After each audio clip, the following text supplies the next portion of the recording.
So today I'm making these tulip coasters.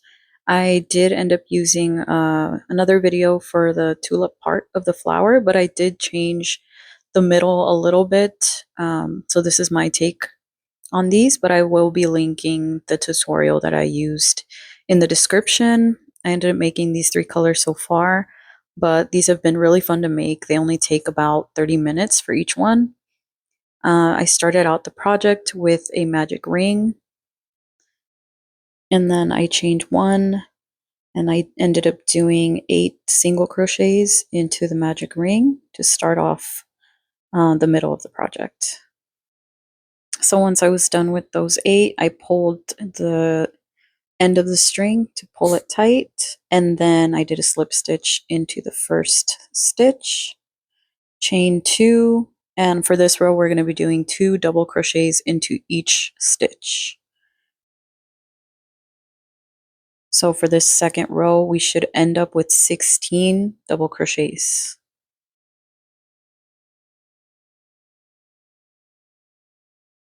And then once again, once I got to the end of that row, and I have 16, I ended up slip stitching into the first chain, or the first post, and then I just pulled tight once again. And then for this next row, we'll also be doing 2 double crochets into each of the stitches.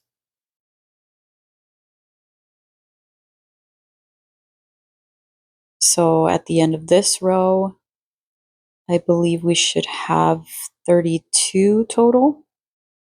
And then once we get into the next row, we will be skipping a few of the stitches, so we won't be doing 2 in every stitch. And I'll show you that once we get there. So I'm nearing towards the end here and just doing the final few double crochets. And then for this row, I'll also be slip stitching into that very first stitch to close off the loop. And then for this very last row, what I did is I chained 1 and then single crochet into that first stitch, single crochet to the next one, and then another single crochet into that same stitch, and then single crochet into the next one. So it will be a pattern of 2, and then 1, and then 2. And these are all single crochets, so you're doing a small increase. And then once you get to the end of the row, once again, I will be slip stitching, and then we'll finally be using another color, and this will be for the stem, for the stems of the flowers. So I'm going to go ahead and switch to my green, just do a simple slip knot, and then I'll just be adding this color and pulling the other one. So I'm pulling the white just so it stays on, but I won't be cutting off just yet. And then I'll just be doing just 1 slip stitch here so that my color changes correctly. And I'll be doing 4 chains to start off this V stitch. So this one, for this row, we'll be doing a V stitch, and I'll show you how that works. So I'm going to be skipping the next stitch and working in the next one. I'll be doing a double crochet into that stitch,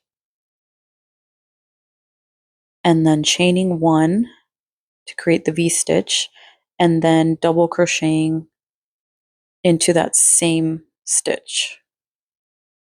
So skipping 1, double crochet,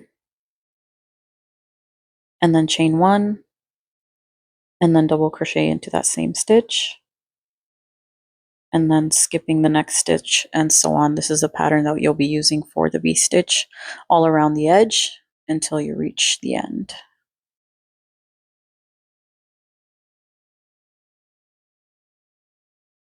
And this is what it should look like.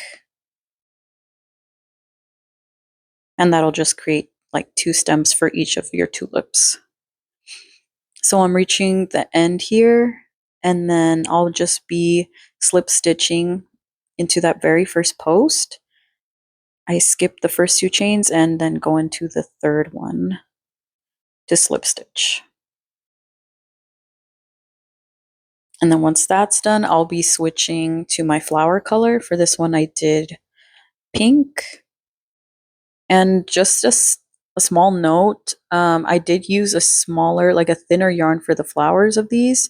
So if you're using one that's just as thick as your previous ones, then you might do less um, posts, less rows. So to start off the flower, I did do a slip stitch, and then I chained 4, and then I'm just doing 6 double crochets.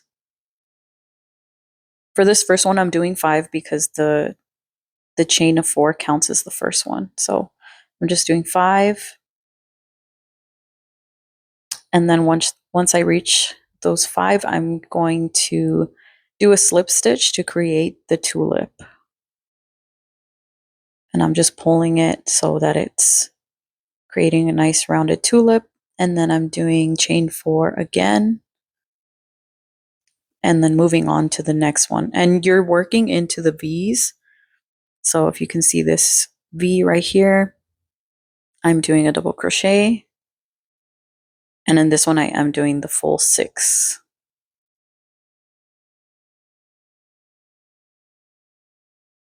So 4, 5, and then 6. And then I'm pulling up that loop, going back to the very first post for this tulip, inserting my hook, and then pulling that loop in, pulling tight, and then chaining 4 again. And this is the pattern you'll be using all around the edge for the tulips. It's pretty simple.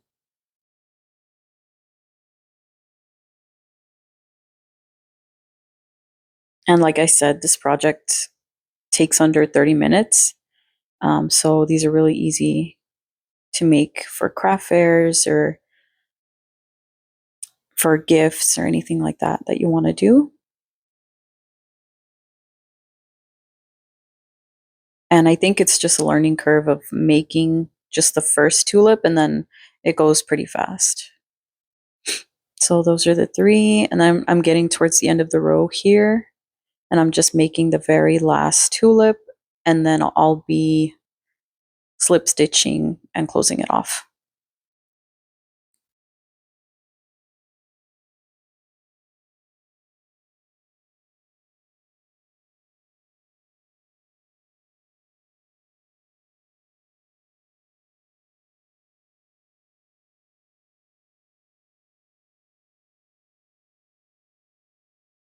And I think that's my last one.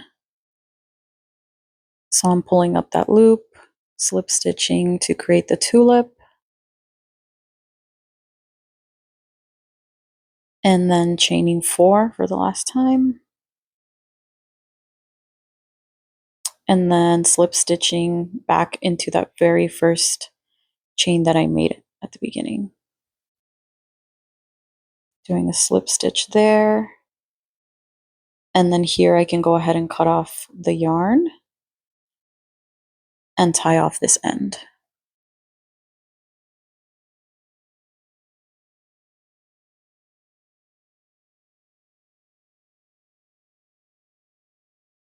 And then I have all of these loose ends to tie off. So I'll be doing that. And I wasn't going to keep this part of the video in, but I think I just so you can see how I do it. You don't have to do it this way, but I just want them to not show in the front. You can also burn off the ends if you want to. I decided to just tie these off. I feel like they'll stay because the yarn is so thin on this. And then I just tied around 2 or 3 times, cut off the yarn, and then moved on to the next one.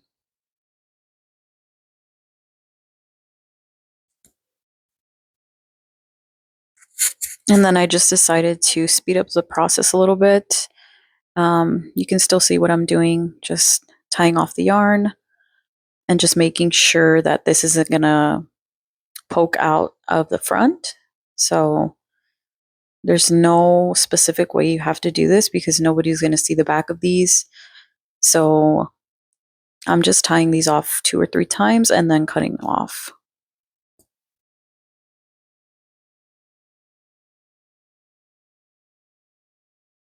And I do try to get them as close as I can to the other end of whatever color it is so I can just tie those colors together. And that's just how I find it easiest to do, but you can do it however you want. I think this one I ended up doing 3 times and cutting off the yarn. And this is the end product, what it should look like. And you can just roll them if you want to create the little bouquets. I can also do the baskets. I was working on a jute cord basket, so I can post that later. But yeah, these are really fun, and I'll see you in the next one.